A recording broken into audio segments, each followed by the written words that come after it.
के पास आता हूं। बड़ी देर लगी आते आते, समझ नहीं आया कि मदर ऑफ डेमोक्रेसी का मतलब क्या होता था। मोदी जी जुमले तो बोल देते हैं, हमें उसका अर्थ बहुत देर बाद समझ में आता है। इसका अर्थ तो कुछ और था, हम तो कुछ और ही समझ बैठे थे। लगेगी आग तो आएंगे कई घर जद में, इस मोहल्ले में हमारे मकान थोड़े हैं। वैसे कहने को तो सभी का खून शामिल है यहाँ की मिट्टी में, किसी के बाप का हिंदुस्तान थोड़े ही है। पर हाँ, फिलहाल तो कोई ऐसे समझता है कि किसी के बाप का हिंदुस्तान है। सैयद कासिम साहब। बहुत शुक्रिया दिनेश भाई, सभी पैनलिस्ट को और सभी आपके दर्शकों को नववर्ष की शुभकामनाएं। नया साल मुबारक हो सबको। और इस नए साल में एक साल बाद जब हम 2025 में ये डिबेट कर रहे हो, तो कम से कम हम ये कह सकें, अगर जिंदा रहे तो, जेल में गए तो, हिसाब ऐसा है कि हमने परिवर्तन देखा, हमारी वजह से ये बदलाव दिखाई दिया। देखिए, लोकतंत्र को बचाने का, ये लोकतंत्र की जिम्मेदारी निभाने का जो काम ये आपके और हमारे साथ बैठे हुए लोग कर रहे हैं, इनके अलावा कोई नहीं कर रहा है। उसकी वजह क्या है ना, कि जैसे हिंदुस्तान में, हमारे देश में, भारत में सड़क के किनारे खड़े होकर पेशाब करने को लोकतंत्र और आजादी माना जाता है। बिना हेलमेट के मोटरसाइकिल चला लेने को आजादी माना जाता है। पड़ोसी की जमीन पे कब्जा करके थोड़ा सा अगर चबूतरा बना लिया तो ये आजादी में शुमार होता है। तो हमने आजादी के माने जो है ना, उसको उसको पहुंचाया ही नहीं।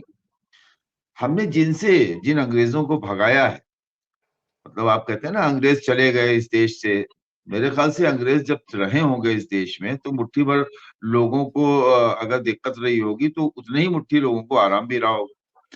कम से कम हम उनको भगाने के बाद उनको हम पढ़ते, उनका कानून तो हमने सीआरपीसी आईपीसी उनका ले लिया, उनकी प्रोटोकॉल ले लिए। जैसे उनके लाट साहब निकलते थे, जनरल साहब निकलते थे, तो सड़कें धोई जाती थी, उसके बाद बग्घी होती थी, उसके बाद आगे आगे क्या कहते हैं, घोड़ों पे लेके और पैदल उनके सवार बल्लम लेके और वर्दी पहन के चलते थे। आज क्या है, एडीजी से लेके और क्या कहते हैं शहर का कोतवाल तक जो है प्रोटोकॉल में वो खड़ा होता है, उसमें लाल साफे बांधे जाते हैं, उसके बाद गार्ड ऑफ ऑनर दिया जाता है। क्या है, ये हमने वहीं से लिया ना। हमने उन सब चीजों को अडॉप्ट कर लिया जो हमारे अपने लिए बहुत अच्छी थी, हमारे हुक्मरानों के लिए, हमारे जो हमारे हाकिम है उनके लिए। लेकिन वहां के लोकतंत्र का कोई जो एक डेमोक्रेसी का डी भी हमने नहीं पकड़ा। वहां की जो डेमोक्रेसी है या जो वहां का लोकतंत्र है, अब आप देखिए कि कुछ चीजें कितनी दिलचस्प हैं।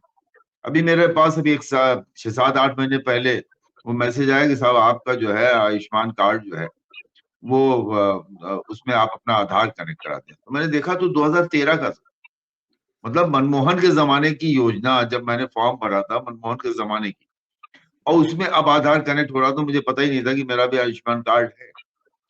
ये कौन लाया था? आपने अपने ले लिया। ऐसा नहीं है कि सारी गलतियां यहीं से होंगी। ये 2014 जो है, उससे पहले क्या मतलब लोकतंत्र था? क्या उससे पहले लोकतांत्रिक व्यवस्थाएं थी? क्या उससे पहले हमने डंकल कार्ड नहीं देखा? या हमने क्या उससे पहले हमने क्या कहते हैं लेबर लॉ नहीं देखा? भाई, हमारे देश की मजदूर मजदूर यूनियनें जो है, क्या मोदी के जमाने में खत्म हुई है? तो कांग्रेस के जमाने में खत्म हो गई ना। यूनियंस का काम ही नहीं रह गया, क्योंकि जब आपने एमएनसीज को अपने यहाँ रास्ता दिया तो उनके लिए आपने लॉ बनाया कि आपको जो है नौकरी से फायर करना है तो बुला के कहता है कि इस्तीफा दे दो, वरना जो है तुमको अगर टर्मिनेट कर दूंगा तो कहीं नौकरी नहीं पाओगे।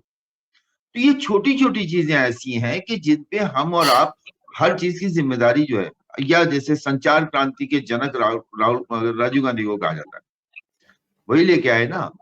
और राजीव गांधी लेके आए और उसका इस्तेमाल भारतीय जनता पार्टी ने कर लिया, अच्छा इस्तेमाल कर लिया। व्हाट्सएप यूनिवर्सिटी भी बना ली, फेक पेजेस भी बना लिए, फेक अकाउंट्स भी बना लिए, सब उन्होंने कर लिया। तो जिसे करना आता था उसने किया। जो लोकतंत्र के प्रहरी कहे जाते हैं, उन्होंने क्या किया? देखिए, मर्ज तो हर आदमी बता रहा है, दिनेश जी, इलाज कौन बताएगा? इलाज इसका आज क्या है? आज आ, आज हुआ है। आज इलाज एक हुआ है। आधा आधा हिंदुस्तान स्टैंड स्टिल है। 30-35 लाख ट्रक सड़कों पर खड़े हैं, चल नहीं रहे हैं। सरकार के पैर कांपने शुरू हो गए। जो मेरे पास अभी यहीं खबरें से आ फिर रही हैं दिल्ली के सुनिए, कॉरिडोर बहुत से, दिलचस्प। खबरें वो गडकरी कांपने शुरू हो गए कि इनसे बात करो जल्दी, क्या हो रहा है ये सर। गडकरी साहब ने इस देश में हर वो कानून लागू कर दिया जो विदेशों में था। हर वो कानून, ट्रांसपोर्ट से संबंधित, टोल टैक्स से संबंधित, और क्या कहते हैं तमाम लाइसेंस से संबंधित सारे कानून, सारे लॉज वो ले आए जो यूरोप और अमेरिका में थे। हमारे देश की न सड़कों के गड्ढे भरे, न टोल पे अभी भी हम 20 मिनट, 18 मिनट, 16 मिनट, 14 मिनट फंसते हैं। 1 मिनट 2 मिनट के अंदर आपको निकल जाना चाहिए था, वरना पैसे। किस टोल पे आपकी हैसियत है कि आप जो है टोल कर्मी से कह दीजिए कि मैं 10 मिनट से खड़ा हूं, मैं पैसे नहीं दूंगा। वहां पर खड़े हुए, क्योंकि देखिए इस सब की जड़ है भ्रष्टाचार, इसकी जड़ है करप्शन। क्योंकि हर आदमी जो है कहीं ना कहीं करप्ट है। कोई अपने लिए करप्ट है, कोई परिवार के लिए करप्ट है, कोई समाज के लिए करप्ट है, कोई कुर्सी के लिए करप्ट है। तो ये करप्शन जो है, और आप देखें कि करप्शन में भी मैं अरविंद केजरीवाल का बहुत बड़ा फॉलोअर नहीं हूं, लेकिन अरविंद केजरीवाल को अगर उनकी आधी कैबिनेट पे मुकदमे किए जा सकते हैं, उनके डिप्टी सीएम से लेकर सारे लोगों को जेल भेजा जा सकता है, तो आप सोच लीजिए कि बाकी लोगों में डर का क्या आलम। तो जो करप्शन है ये उसका बेस है। वही करप्शन हमको लोकतंत्र नहीं पढ़ाने देता, हमको लोकतांत्रिक व्यवस्थाओं की जानकारी नहीं देता, हमको स्कूल में शिक्षा में लोकतंत्र और संविधान पढ़ाने की इजाजत नहीं देता। यूनिवर्सिटीज में हमको जो है पढ़ने के जो मौके हैं, उसके लिए हमको शिक्षा में जो सहूलतें मिलनी चाहिए। जेएनयू है, गरीबों का मरकज है। भाई मेरी बेटी भी जेएनयू में पढ़ रही है दिनेश जी। जब मैंने फीस देखी तो मैंने माथा पकड़ लिया। मैंने कहा 160 रुपए, 163 रुपए फीस।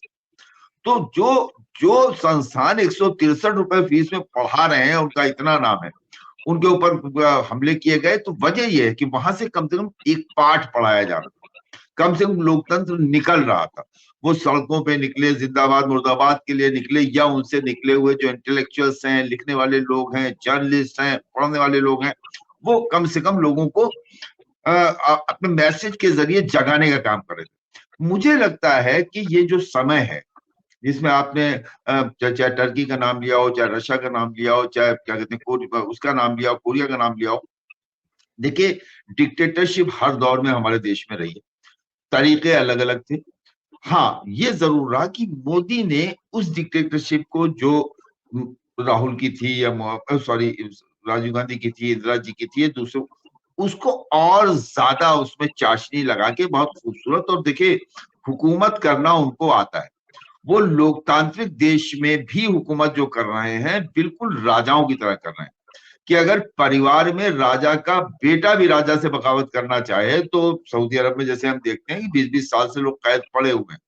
जो दूसरे शाह की फैमिली से आते हैं वो कैद हैं, उनकी रानियां कैद हैं, उनके राजे, और उसी में उनकी सजा भी हो जाती है, फांसियां भी हो जाती हैं। बिल्कुल उस पैटर्न पे कि हमारी हुकूमत को जो चैलेंज करेगा वो अपने हाल को पहुंचेगा। उसकी वजह वजह यही है कि ये 5 किलो राशन और गल्ला तो अपनी जगह है। इस तरह से हमारे जहनों को जो है ना, अब जैसे ये एक राम मंदिर का निर्माण जो है इतना बड़ा मुद्दा है, जैसे लग रहा है कि पता नहीं क्या दे दिया गया। 800 साल में मुगलों या अंग्रेजों के जमाने में कोणार्क जैसे मंदिर, या साउथ में इतने खूबसूरत खूबसूरत मंदिर तामीर भी हुए, बने भी और खड़े भी हैं। तो ये कोई नई चीज नहीं होने जा रही, लेकिन हम क्या दे रहे हैं, क्या पहुंचा रहे हैं, मैसेजिंग कैसी कर रहे हैं, ये डिपेंड करता है। उसको जो आपका दूसरा तबका है उसको काउंटर करने की पोजीशन में नहीं। कितने दिनेश के वोरा, कितने राजेश जी और कितने लोग हैं जो अपनी बातों को पहुंचा सकते हैं। अच्छा, हमें देखता कौन है? हमें वही लोग देखते हैं जो हमारी जो विचारधारा से आते हैं। हमको दूसरी विचारधारा नहीं देखती है, क्योंकि यूट्यूब भी वही दिखाना चाहता है जो लोग देखना चाहते हैं। अगर ये हमारी विचारधारा के अलावा दूसरी विचारधारा जो है, जो इस विचार की है कि हम लोकतंत्र में जी रहे हैं, वो अगर इस 1 घंटे के शो को देखेगा तो उसके अंदर परिवर्तन तो आएगा ना, लेकिन वहां तक ये पहुंचेगा नहीं। सवाल ये नहीं शीशा बचा के टूट गया, सवाल ये है कि पत्थर किधर से आया है। तो दिनेश जी, हमको वो पत्थर तलाश करना है कि जिसकी वजह से ये शीशा टूटा है। तो वो पत्थर कैसे मिलेगा, कब मिलेगा, क्या मिलेगा? हम लोग होप्स कि 2025 तक कुछ अच्छा हो। दिनेश जी।